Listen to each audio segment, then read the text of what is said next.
കേരളം മുഴുവൻ ഒരു തരംഗമായി മാറിയ ഒരു സിനിമയാണ് എമ്പുരാൻ എന്ന് പറയുന്നത്. എമ്പുരാൻ എന്ന് പറയുമ്പോൾ അതിന്റെ അർത്ഥം ചോദിക്കുമ്പോൾ ആളുകളോടൊക്കെ അത് പൃഥ്വിരാജ് സുകുമാരൻ പറഞ്ഞിട്ടുള്ളത് ദൈവത്തിന് താഴെ എന്നാൽ രാജാവിന് മോളിൽ എന്നുള്ളതാണ്. ഏതാണ്ട് ഇപ്പോ അത്തരത്തിലുള്ള ഒരു അവസ്ഥയിലേക്കാണ് എമ്പുരാൻ 2 എത്തിയിട്ടുള്ളത്. കാരണം എമ്പുരാൻ എന്ന് പറയുന്നത് ഒരു ആവറേജ് സിനിമയാണെന്നും അല്ലെങ്കിൽ ഒരു ബിലോ ആവറേജ് സിനിമയാണെന്നും അത്രമാത്രം നല്ല സിനിമയല്ലെന്നും ഒക്കെയുള്ള ചില വാദങ്ങൾ വരുന്നുണ്ട്. ചിലരൊക്കെ അത് ഗംഭീരമായ സിനിമയാണെന്നും പറയുന്നുണ്ട്. ഞാൻ ആദ്യമേ തന്നെ പറഞ്ഞോട്ടെ, എന്താണെങ്കിലും ഈ സിനിമ ഇപ്പൊ ഞാൻ കണ്ടിട്ടില്ല. ഞാനിപ്പോ അടുത്ത ദിവസങ്ങളിൽ തന്നെ അത് കാണും. കണ്ടതിന് ശേഷം ഞാൻ നിങ്ങളോട് അതിന്റെ റിവ്യൂമായിട്ട് വരാം, വളരെ സത്യസന്ധമായ ഹോണസ്റ്റ് ആയിട്ടുള്ള റിവ്യൂമായി. പക്ഷെ അതിനു മുൻപ് തന്നെ ഈ എമ്പുരാന്റെ കേസിൽ രാഷ്ട്രീയം വല്ലാതെ ചൂട് പിടിച്ചിരിക്കുന്നു എന്നുള്ളതാണ്. എന്ന് പറഞ്ഞാൽ സംഘപരിവാർ പുകഞ്ഞുകൊണ്ടിരിക്കുന്നു എന്നുള്ളതാണ്. സംഘപരിവാറിലെ 2 നേതാക്കൾ വളരെ വ്യക്തമായി ഈ സിനിമക്കെതിരെയുള്ള വിമർശനവുമായി മുന്നോട്ട് വന്നു. അതിൽ ഒന്നാമത്തേത് നമുക്കറിയാം, ശശികലയാണ്. അതത്ര ഗൗരവത്തിലെടുത്തില്ലെങ്കിൽ പോലും ശശികലയുടെ വിമർശനമാണ്. അവർ പലപ്പോഴും പല തീവ്ര നിലപാടുകളുമുള്ള ഒരു സ്ത്രീയാണെന്ന് പറഞ്ഞു. അവരാണ് ഒരിക്കൽ പറഞ്ഞത്, കാരണം VD സതീശന്റെ അടിവസ്ത്രത്തിന്റെ കളർ പച്ചയാണ് എന്ന് പറഞ്ഞത് അവരാണ്. അപ്പൊ അത്തരത്തിലുള്ള പല പരാമർശങ്ങളൊക്കെ അവർ കേരള സമൂഹത്തിന്റെ സാംസ്കാരിക മണ്ഡലത്തിൽ നടത്തി നമ്മുടെ സാംസ്കാരിക മണ്ഡലത്തിന്റെ ഔന്നത്യത്തിലേക്ക് എത്തിച്ചിട്ടുണ്ട് എന്നുള്ളത് നിങ്ങൾക്ക് എല്ലാവർക്കും അറിയാം. അപ്പൊ അത്തരത്തിലുള്ള സ്ത്രീയാണ്. അവര് ഇതിനെതിരെ വിമർശിച്ചിട്ടുണ്ട്. പക്ഷെ ഇത് കൂടാതെ RSS ഇതിനെ ഔദ്യോഗികമായി വിമർശിക്കാൻ തീരുമാനിച്ചിരിക്കുന്നു എന്നാണ് ഞാൻ മനസ്സിലാക്കുന്നത്. അതിന്റെ കാര്യം, നന്ദകുമാർ എന്ന് പറയുന്ന RSSന്റെ ഒരു മുഖ്യ പ്രവർത്തകൻ തന്നെ കഴിഞ്ഞ ദിവസം ന്യൂസ് 18 ചാനലിൽ വന്നുകൊണ്ട് അദ്ദേഹം വളരെ നിശിതമായിട്ടുള്ള വിമർശനങ്ങളാണ് സിനിമക്കെതിരെ കൊടുത്തുവിട്ടത്. അതിലൊന്നും അദ്ദേഹം പറയുന്നത് കേട്ടാൽ തമാശയാണ്, ഇത് ലൂസിഫറിന്റെ 2ാം ഭാഗമല്ല എന്നുള്ളതാണ്. അതിനിപ്പോ അദ്ദേഹത്തിന് 2ാം ഭാഗമോ വേണമെങ്കിൽ 3ാം ഭാഗമോ ഇനി പുതിയ സിനിമയായിട്ടോ എങ്ങനെ വേണമെങ്കിലും കാണാം. അദ്ദേഹം ഒരു കാശ് കൊടുത്ത് കണ്ട പ്രേക്ഷകന്. പക്ഷെ ഇവരെയൊക്കെ ചൊടിപ്പിച്ച കാര്യം എന്താന്ന് വെച്ചാൽ, ഇവർ പറഞ്ഞുകൊണ്ടിരിക്കുന്ന ഏറ്റവും പ്രധാനപ്പെട്ട കാര്യം, ഇതിന്റെ ഏറ്റവും ആദ്യത്തെ ഒരു 25 മിനിറ്റ് ഹിന്ദി സംഭാഷണങ്ങളൊക്കെ അടങ്ങിയിട്ടുള്ള ഒരു സിനിമയാണ്. ഞാൻ മനസ്സിലാക്കിയെടുത്തോളാം. 50-51ാമത്തെ മിനിറ്റിലാണ് മോഹൻലാൽ എത്തുന്നത്.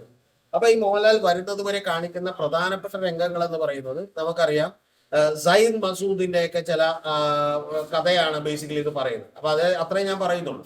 അപ്പൊ സയ്യിദ് മസൂദിന്റെ കഥയിൽ പറയുന്ന ഒരു കാര്യം, സയ്യിദ് മസൂദിന്റെ ജീവിതം പറഞ്ഞു തുടങ്ങുമ്പോൾ ഏറ്റവും ആദ്യം കാണിക്കുന്നത് ഗോദ്ര ഇൻസിഡന്റ് ആണ്. ആ ഗോദ്ര ഇൻസിഡന്റിന് ശേഷം നടന്നിട്ടുള്ള കാര്യങ്ങളാണ് പൃഥ്വിരാജ് സുകുമാരൻ ഇതിൽ പറയുന്നത്. അതായത് ട്രെയിനിന് തീവച്ച കാര്യം അദ്ദേഹം പറയുന്നില്ല, തീവച്ചതിന് ശേഷം നടന്നിട്ടുള്ള ക്രൂരമായിട്ടുള്ള കൊലപാതക പരമ്പരകൾ അല്ലെങ്കിൽ ആക്രമണങ്ങൾ, അതിനെക്കുറിച്ചൊക്കെയാണ് സിനിമയിൽ കാണിക്കുന്നത്. കൂടാതെ ആഭ്യന്തരമന്ത്രിയെ വിളിക്കുന്നതായിട്ട് അതിൽ കാണിക്കുന്നുണ്ട്, ഈ ലഹളക്കാരെയൊക്കെ സഹായിക്കാൻ എന്നുള്ളതാണ്.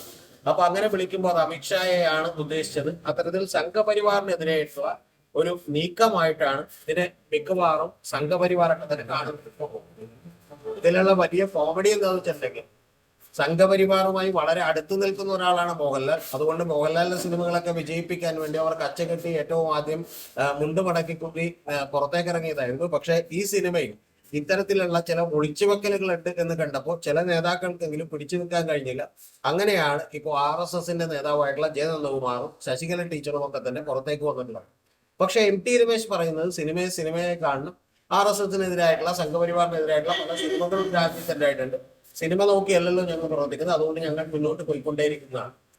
കഴിഞ്ഞ ലൂസിഫർ എന്ന് പറയുന്ന ഒരു സിനിമയിൽ IUFന്റെ, അതായത് കോൺഗ്രസിന്റെ, നമുക്ക് കോൺഗ്രസ് തന്നെ വിളിക്കാം, അതാണ് പ്രിയദർശിനി രാംദാസ് എന്നൊക്കെ പറഞ്ഞ പല ബിംബങ്ങളും ഒക്കെ കൃത്യമായി സൂചിപ്പിക്കുന്നത് കോൺഗ്രസിനെയാണ്. അപ്പൊ അത്തരത്തിൽ IUFന്റെ ഒക്കെ ഒരു ഫണ്ടിങ് ഏജൻസികൾ വരുന്നു.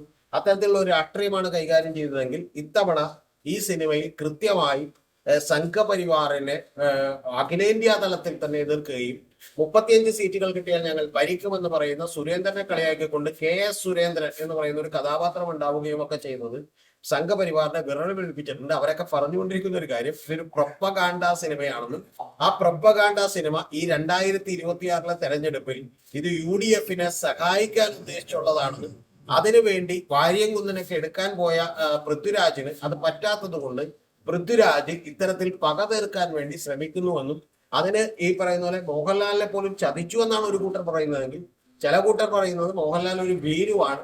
കാരണം മോഹൻലാല് അയോധ്യയിലേക്ക് ക്ഷണം കിട്ടിയിട്ടും ഈ പറയുന്ന ആളുകളുടെ എതിർപ്പുണ്ടായാലോ എന്ന് വിചാരിച്ച് പോകാതിരുന്ന ഒരു ഭീരുവാണെന്ന് പറയുന്നു. അങ്ങനെ ചിലർ ഈ പറയുന്ന പൃഥ്വിരാജിനെ ഇഷ്ടമുള്ള ആളുകൾ രാജു എന്ന പൃഥ്വിരാജ് എന്നൊക്കെ വിളിക്കുമ്പോൾ ചിലരെ ഇവിടെ പൃഥ്വിരാജിനെ വിളിക്കുന്നത് രാജപ്പൻ എന്നാണ്. അപ്പൊ രാജപ്പൻ മോഹൻലാലിനെ ചതിച്ചതാണ് എന്ന് പറയുന്നവരുണ്ട്.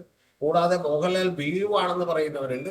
പിന്നെ രാജുവിന്റെ ബാപ്പ വിചാരിച്ചാലും ഇതൊന്നും നടക്കില്ല എന്ന് പറയുന്ന ആളുകളുണ്ട്. അങ്ങനെ നിരവധി ഈ പറയുന്ന നെഗറ്റീവായിട്ടുള്ള കമന്റുകൾ കൊണ്ട് നിറയുകയാണ് സോഷ്യൽ മീഡിയയിൽ ഈ പറയുന്ന എമ്പുരാൻ എന്ന് പറയുന്ന സിനിമയെ കുറിച്ച്. ഇനി ഇത് കൂടാതെ ഒരുപാട് ആളുകൾ സംഘപരിവാർ ഹാൻഡിലുകളിലൊക്കെ തന്നെ നമ്മൾ കാണുന്ന അടുത്ത രംഗം എന്ന് പറയുന്നത് ഇത് ക്യാൻസൽ ചെയ്ത ടിക്കറ്റുകളുടെ ഫോട്ടോ ഇട്ടുകൊണ്ട് വലിയ തോതിൽ ഇതിനെതിരെ പ്രതിഷേധം നടത്തുന്നതാണ്.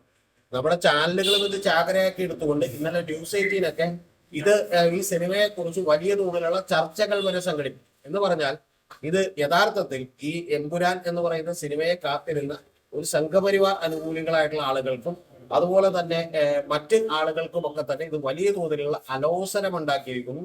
2026 രാജീവ് ചന്ദ്രശേഖരന്റെ പ്രൊജക്ടിനെ പോലും ബാധിക്കാൻ തക്ക ശേഷിയുള്ള ചില പരാമർശങ്ങൾ ഇതിനകത്തുണ്ടെന്നും ഗോത്ര സംഭവത്തെ അടക്കം നിരവധി കാര്യങ്ങളെയും 35 സീറ്റ് കിട്ടിയാൽ ഭരണം പിടിക്കുമെന്നുള്ളതിനെയും ഒക്കെ കളിയാക്കിക്കൊണ്ട് വലിയ തോതിൽ ഇത് UDF അഡ്വാൻറ്റേജ് ഉണ്ടാക്കാൻ പോകുന്ന ഒരു സിനിമയാണ് എന്ന് പറയുന്ന ഭീതി പടർന്നിരിക്കുന്നു എന്നാണ്.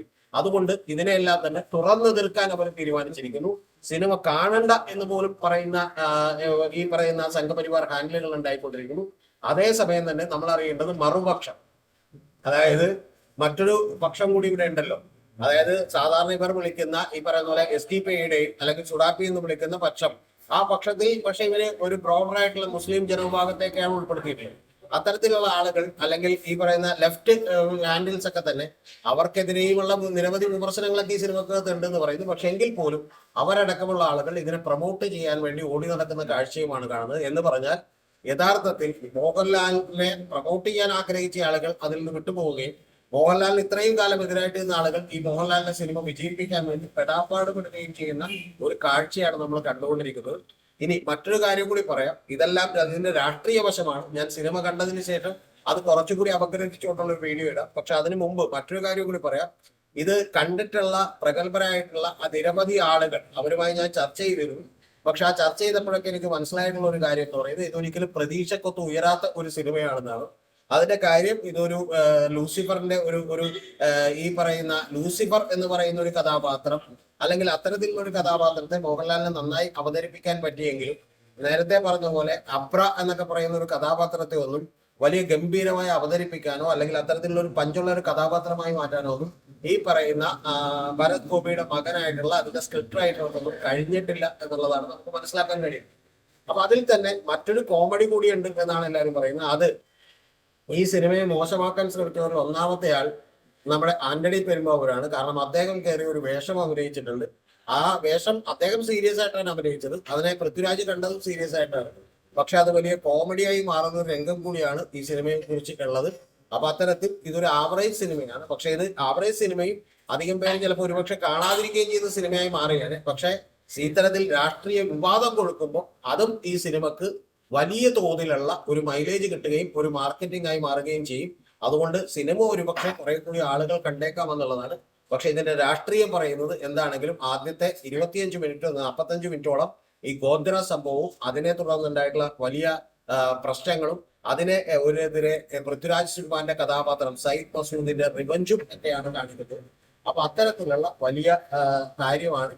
യഥാർത്ഥത്തിൽ ഇതിൽ ടിയാൻ എന്ന് പറയുന്ന ഒരു സിനിമ നേരത്തെ ഈ പറയുന്ന പോലെ നമ്മുടെ മുരളി ഗോപി എഴുതിയിട്ടുള്ള സിനിമയുണ്ട്. ആ മുരളി ഗോപി എഴുതിയിട്ടുള്ള സിനിമയുടെ ചില ഒരു നിഴലുകൾ കൂടി ഈ സിനിമയിലുണ്ട് എന്നുള്ളത് കൂടി ചിലർ പറഞ്ഞു വെക്കുന്നുണ്ട്. ബാക്കിയുള്ള വിശദാംശങ്ങൾ പുറകെ എന്തായാലും ലൂസിഫർ ഒരു വലിയ രാഷ്ട്രീയ വിഷയവും ചർച്ചയും വിവാദവുമായി കേരളത്തിൽ മാറിയിരിക്കുന്നു എന്നുള്ളതാണ് എമ്പുരാൻ 2. ലൂസിഫർ അങ്ങനെ മാറിയില്ല, പക്ഷെ എമ്പുരാൻ 2 അങ്ങനെ മാറിയിരിക്കുന്നു എന്നുള്ളതാണ് നമ്മൾ മനസ്സിലാക്കേണ്ട ഒരു വസ്തുത.